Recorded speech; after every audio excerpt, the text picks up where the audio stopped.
मतलब ऋतु अभी सोई है 1 घंटे के लिए, बच्चा सारी रात जगाता है, तो जब बच्चा सोता है तो माँ सोती है, तो आपके लिए टाइम है ही नहीं बीवी के पास। आज के इस वीडियो में मैं फ्लाइंग बिस्ट और उनके वाइफ के बीच कंट्रोवर्सी के बारे में बताने वाला। फ्लाइंग बिस्ट और उनके वाइफ के बीच क्यों कंट्रोवर्सी हुआ, किस कारण हुआ, इसे जानने के लिए वीडियो में अंत तक जरूर बने रहे। तो चलिए वीडियो की शुरुआत करते हैं। तो चलिए गाइस फर्स्ट बात कर लेते हैं मिस्टर के बारे में। तो क्या हुआ गाइस कि मिस्टर ने जातिवाद पे रिप्लाई दिया है। उन्होंने क्या रिप्लाई दिया है मुस्लिम हिंदू के बारे में और उन्होंने क्या बोला है, आप लोग देखिए इस क्लिप को। अगर तुम हिंदू हो तो तुम मोस्टली राइट विंग के पेजेस को फॉलो करोगे, और मुस्लिम हो तो तुम मोस्टली लेफ्ट विंग के पेजेस को फॉलो करोगे। और मैंने एक चीज़ कॉमन है कि ये जो ट्विटर पे बहुत सारे पेजेस हैं जो लेफ्ट विंग वाले हैं वो यही दिखाएंगे कि हर जगह हिंदू गलत है, हिंदू ये कर रहे हैं, ये वो फलान दिखाना। और जो राइट विंग वाले हैं वो ये दिखाएंगे कि हर जगह मुस्लिम गलत है, ये वो फलान दिखाना। बहुत सारे केसेस में क्या होता है कि जेन्युइन होता है कि हाँ कि लव जिहाद हुआ है, ये सब हुआ है। और बहुत सारे केसेस में ऐसा होता है कि किसी हिंदू ने गलती की और उसका इल्ज़ाम मुस्लिम पर लगा दिया गया। तो ट्विटर एक ऐसा प्लेटफॉर्म बन चुका है जहाँ पे दोनों साइड के पेजेस जो चीज़ें होती है, जो हेट होता है, उसको एक्सपोनेंशियली बढ़ा रहे हैं। अगर तुम इस चीज़ पे ध्यान से देखो ना तो तुम्हारे को समझ में आ जाएगा पूरा फंडा क्या है। तो बेसिकली आज की डेट में जितना भी हेट चल रहा है ना, रिलीजियस हेट, ये पहले से बढ़ चुका है। और इसका पहले से बढ़ने का कारण ये है कि ट्विटर आपको फ्रीडम ऑफ स्पीच हद से ज़्यादा देता है। आप किसी भी चीज़ को कितना भी बढ़ा चढ़ा के बता सकते हो। और इसमें बहुत बड़ा रोल पॉलिटिशियंस का भी होता है। जाहिर सी बात है, मैंने तो अपने यूट्यूब वीडियोज़ में नाम भी ले रखा है कि कौन सा पॉलिटिकल पार्टी कास्ट गेम खेलता है, कौन सा पॉलिटिकल पार्टी रिलीजन गेम खेलता है।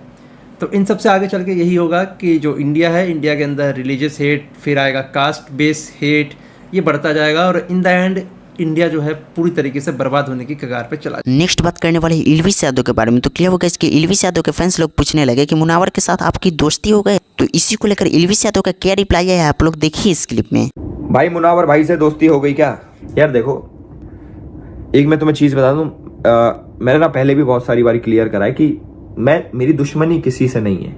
मतलब समझ रहे हो, मेरी दुश्मनी भाई किसी से भी नहीं है। जो मेरे से रिस्पेक्टफुली बात करता है, मुझसे रिस्पेक्ट से बात करते हैं। अब जैसे मुनावर है, मुनावर मेरे को प्लेग्राउंड में मिला, भी साथ में मेंटोर है, तो हम मेरी उसकी नहीं, हम चारों अच्छे से बात करते हैं, एक दूसरे को रिस्पेक्ट देते हैं और सही हमारी केमिस्ट्री बन रही है। आप लोगों को ऑन स्क्रीन दिखेगा प्लेग्राउंड सीजन 4 में, तो उसमें आपको पता लग जाएगा कि भाई ऐसा कोई दुश्मनी नहीं है यार।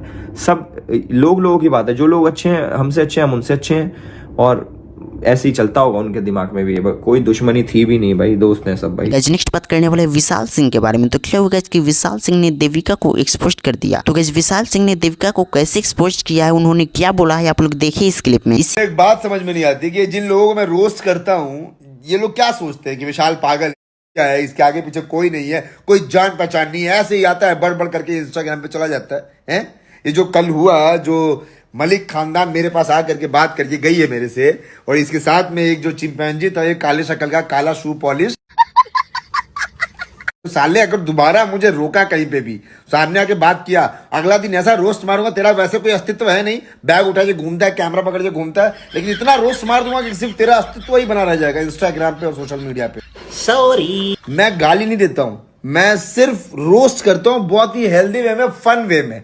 तो अगर तुम लोगों के अंदर ताकत है तो इससे जवाब दिया करो मुझे, बाकी और कोई चीज करने का मत सोचा करो, क्योंकि तुम लोग मुझे किसी चीज में नहीं पा पाओगे। ठीक है, सुंदर है भाभी, लेकिन गलत भाभी को बोला था। पायल भाभी बहुत सुंदर है। दूर से ही खड़े होके मुझे मुस्कुरा के देख रही थी कि वो देखो मेरा प्यारा सा देवर, जो मेरा फेवरेट देवर है, मेरे सामने खड़ा है।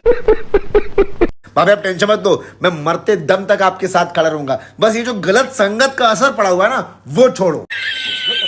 और तुम लोग सालों गुंडागर्दी करने से ज्यादा काम धंधे पे ध्यान दो। काम के ना काज के, दुश्मन अनाज के। साले बिग बॉस से निकलने के बाद तुझे पूरा भारत रोस्ट मार रहा है। तू सबसे लड़ता फिरेगा क्या, सबको खोजता फिरेगा क्या, और सबके साथ तो ये सब चीजें कर भी लियो। मेरे से ये बकचोदी गलती से मत करो, तो कहीं से नहीं जीत पाएगा। अब ज्यादा के व्लॉग बना, वीडियोस बना। और पायल भाभी तुम हमारे फेवरेट थे, हो और रहोगे। एक्सपोज्ड वीडियो को लेकर सुपरस्टार पुनीत का रिप्लाई आ गया। उन्होंने क्या रिप्लाई दिया है, इसके बारे में आप लोग देखिए इस क्लिप को। झाटू विशाल क्या कह रहा है तू बेबिका को कि ये मोटी है, भैंस है, तू इसको रोस्ट मार रहा है।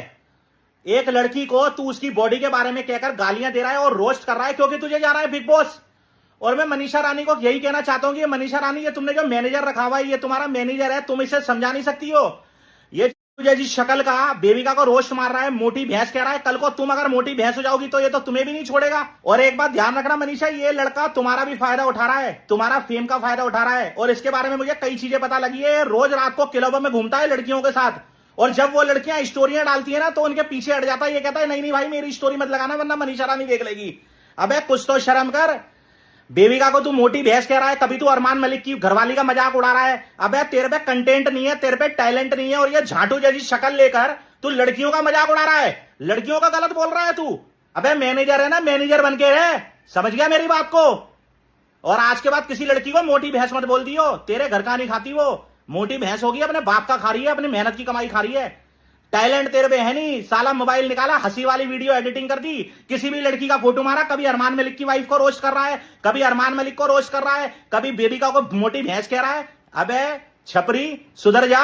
और मनीषा तुम्हें एक बात बोलना चाहता हूं, कि तुम्हारा भी यूज कर रहा है, तुम्हारा फेम का फायदा उठा के बिग बॉस में जाने के चक्कर में है। इस वीडियो की शुरुआत में मैंने बताया था कि फ्लाइंग बिस्ट और उनके वाइफ के बीच कंट्रोवर्सी हो गया, डिवोर्स होने वाला है। तो गाइस ये सब कैसे हुआ, चलिए विस्तार से बताते हैं। गाइस सबसे पहले ये हुआ कि फ्लाइंग बिस्ट के वाइफ ने प्रेमानंद महाराज जी के यहाँ गए थे, और वहाँ पे उन्होंने अपने फैमिली और डिवोर्स के बारे में पूछ लिया। इसको लेकर यह क्लिप बहुत ज्यादा वायरल होने लगा। और यह क्लिप कौन सा था, पहले आप लोग ये क्लिप देख लीजिए। महाराज जी, इनका प्रश्न है कि इन्होंने अपनी तरफ से सच्चे प्रेम किया, पति से छल कपट झूठ निंदा अपमान मिला, इसलिए बस अब की अपनी 2 बच्चियों के प्रति कर्तव्य निभाते हुए लाडली जी के आश्रित हूँ, अलग रहती हूँ। श्री जी कृपा से एक नौकरी है जिससे श्री जी बच्चियों का पालन पोषण करते हैं। प्रश्न है कि प्रभु, क्या सब छोड़कर बस श्री जी के आश्रित जीवन व्यतीत करना चाहिए, या अर्जुन की तरह संविधान के मुताबिक अपने बच्चों के हक के लिए परिश्रम छूट जाए? नहीं नहीं, श्री जी का अंदर आश्रय रखे, बाहर व्यवहार में अपने कर्तव्य का भी पालन करे। गृहस्थ हो, गृहस्थ में बच्चों के अधिकारानुसार उसके पिता से उसकी संपत्ति उनको दिलाए। उन बच्चों की माँ है और उन बच्चों का पिता वो है, तो वो संपत्ति का अधिकार रखती हैं बच्चियां। समय आने पर उनको उस अधिकार की प्राप्ति होगी तो वो भी सुखपूर्वक जीवन व्यतीत करेंगी। माता पिता का जीवन होता है संतान की व्यवस्था के लिए। किसका प्रश्न है, तो आप समझ पा रहे हैं? नहीं कह रहे अंदर से कहीं आश्रय ना छूट जाए इन सब करते। अंदर से आश्रय भगवान का रखिए, बाहर से प्रयत्न कीजिए। आपको ऐसा कुछ लड़ना झगड़ना तो है नहीं। अगर बच्चे थोड़ा सयाने हो तो उनको उनके पिता के हक को दिला दीजिए, क्योंकि आपके पास इतनी सामर्थ्य तो दिखाई नहीं दे रही, तो उनके पिता के पास तो संपत्ति होगी ही ना। प्रभु मैं मेरी नौकरी है, नौकरी के उससे पाल सकती हूँ बच्चों को, तो अच्छे पैसे मिलते हैं। बस इसमें ये दिक्कत है प्रभु की नौकरी मेरी भी जिंदगी भर नहीं रही। एज मतलब मदर होने के नाते दोनों बच्चों को पालने के लिए मुझे उनको टाइम देना पड़ेगा, तो शायद मुझे अपनी नौकरी छोड़नी पड़ेगी। अगर आपके पास ऐसी पर्याप्त संपत्ति है तो फिर कोई किसी से फिर क्या लड़ाई झगड़ा करने की जरूरत है। बच्चों को पढ़ा लिखा कर आप उनको उनकी योग्यता प्रदान कर सके, इतनी संपत्ति है आपके पास वर्तमान में। हाँ शायद कर सकती हूँ, कर लूंगी। हाँ तो बस फिर हमें लगता है फिर अगर वो स्वेच्छा से दे दे तो दे दे, नहीं झगड़ा मत करो। और एक माँ आप हो जो आप अपने को बलिदान कर रहे हो, बच्चों के लिए मेहनत कर रहे हो, अपने सुखों का त्याग कर रहे हो। परम पति जब साथ है तो नासवान पति ना भी हो तो क्या फर्क। लीजिए इसी को लेकर फ्लाइंग बिस्ट का भी रिप्लाई आ गया। उन्होंने कुछ इस प्रकार का रिप्लाई दिया जो आप लोग ये क्लिप में पढ़ भी सकते हैं। और गाइस इस सभी मैटर को लेकर फ्लाइंग बिस्ट का पुराना वीडियो बहुत ज्यादा वायरल होने लगा है। वे अपनी वाइफ और बेबी के बारे में बता रहे हैं, और उन्होंने क्या बताया है उस वीडियो में आप लोग देखिए इस क्लिप को। इससे एक बहुत ज्यादा इंपॉर्टेंट चीज डिस्कस करता हूँ आप लोगों के साथ। जब बेबी होता है ना, जब भी कपल बनेंगे, जब भी आपका बेबी होगा, सो husband specially they feel a lot neglected during first 2 to 3 months, क्योंकि माँ का सारा टाइम बच्चे के लिए होता है। मतलब ऋतु अभी सोई 1 घंटे के लिए, बच्चा सारी रात जगाता है, तो जब बच्चा सोता है तो माँ सोती, तो आपके लिए टाइम है ही नहीं बीवी के पास। Most of the extra marital affairs like 80 to 82% of extra marital affairs happens when you just have a baby. It looks थोड़ा काउंटर इंट्यूटिव कि you should be more attach as a couple, but fact is और number से that. तो husbands को अपना थोड़ा सा ख्याल रखें और ये देखें कि भाई जो संतान आपकी बीवी पाल रही है वो आपकी भी संतान है और आपसे ज्यादा ही मेहनत कर रही है वो, तो अपने आप को थोड़ा कंट्रोल में रखें। बिकॉज कहता है ऑफिस जा रहे हैं, बाहर जा रहे हैं, बीवी के साथ तो टाइम मिलता ही नहीं। बीवी के पास आपके लिए बात करने का टाइम नहीं भाई साहब। प्यार दूर की बात है, बाहर कोई दोस्त मिल गया, अच्छी बात हो रही है, कॉफी साथ पी रहे, लंच साथ पी रहे, लंच साथ कर रहे हैं, धीरे धीरे कनेक्ट बन जाता है। और बीवी से बात होती नहीं है, यू डोंट शेयर एनीथिंग, तो धीरे धीरे वहां से अटैचमेंट बढ़ती रहती है, दूसरा आदमी अच्छा लगने लगता है। तो शक्ति भाई अपना दूसरा टाइम है, आपने कुछ। एक यूट्यूबर का शॉट बहुत ज्यादा वायरल हो रहा है जिसमें वे फ्लाइंग बिस्ट और उनके वाइफ के जो मैटर है उस पे एक्सप्लेन करते हुए बता रहे हैं कि यह किस कारण हुआ है। आप लोग देखिए इस क्लिप को। जो लोग कहते हैं कि नजर वजर कुछ नहीं होता, उन्हें वीडियो दिखाना। फ्लाइंग बिस्ट फेमस यूट्यूबर है, गौरव और ऋतु, उनके बीच की डिवोर्स की बात सामने आ रही है। कैसे ऋतु रिसेंटली प्रेमानंद महाराज जी के सत्संग में सुनाई दी। उनकी आवाज पता लग रहा है बहुत दर्द है। उन्होंने महाराज जी से सवाल किया, मैंने अपने पति से प्यार किया पर उसके बदले मुझे छल कपट और अपमान मिला, अब मैं क्या अपने बच्चों के हक की लड़ाई लड़ूं? न्यूज वायरल होगी। गौरव ने भी इंस्टाग्राम पे बोला कि मैं अपने परिवार का मैटर सोशल मीडिया में नहीं बोलने वाला। लड़के रोते नहीं है, एक्सप्रेस नहीं करते और उन्हें विलन समझा जाता है। अब उनके ब्लॉग में भी दिखाई नहीं दे रही, कुछ तो गड़बड़ है ही। पर जिंदगी देखो यार, 1 साल पहले ऋतु और गौरव दोनों महाराज जी के पास गए थे। सवाल तब क्या किया था, महाराज जी पति पत्नी 7 जन्मों तक क्या साथ रहते हैं? इतना प्यार था। महाराज जी ने तब आभास करा दिया था कि बस लड़ना मत, ध्यान रखना एक दूसरे का।